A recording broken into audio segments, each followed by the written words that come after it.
Marami raw ang nahihirapang itigil ang paninigarilyo dahil sa tinatawag na withdrawal syndrome.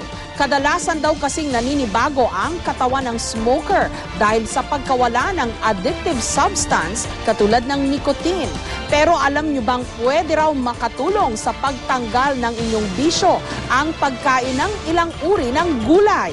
May report si Trisha Zafra. Halos dumoble ang presyo ng sigarilyo dahil sa sin tax law. Pero hindi nito napigil ang araw-araw na pagyoyosi ni Jervis, 21 taong gulang. Hanggang 8 stick ang nauubos niya sa isang araw. Pero kung siya lang daw ang masusunod, gusto na raw niya talagang tumigil habang bata pa siya. Kasi pagdating mo talaga sa edad na matandaan na syempre, babalik ang anong ganito.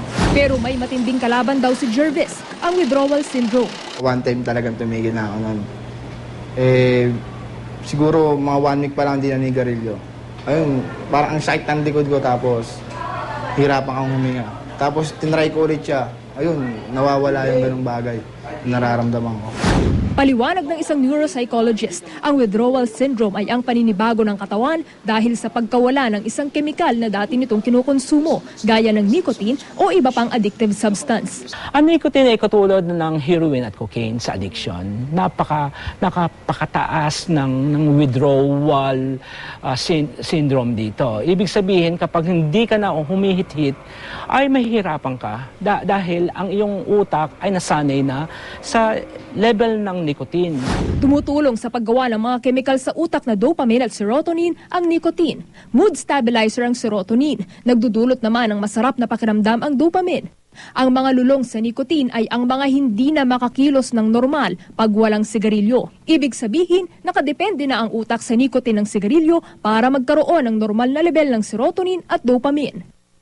Ang magandang balita, pwedeng makakuha ng nicotine sa mga gulay o ang tinatawag na dietary nicotine. Base sa isang pag-aaral noong 1993 sa University of Michigan na nailathala sa New England Journal of Medicine, may nicotine ang cauliflower, talong, patatas, ripe tomatoes at green tomatoes.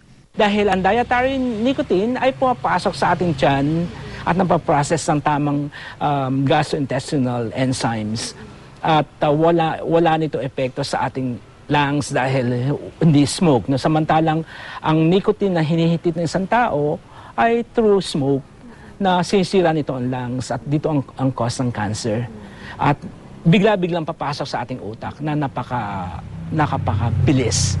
Hindi na raw nakapagtataka na maaaring makatulong sa pagtanggal ng bisyo ang pagkain ng ilang gulay. Dahil sa huli, ang masustansyang pagkain ang palaging solusyon para manatiling malusog. Mas mataas daw ang posibilidad na labanan ang craving pag kumakain ka ng mga gulay at mga prutas. At siguro, pag kumakain ka ng mas maraming patatas, mas maraming green pepper, mas maraming green tomatoes, mas maraming cauliflower at talong, ay meron kang nicotine na sa loob.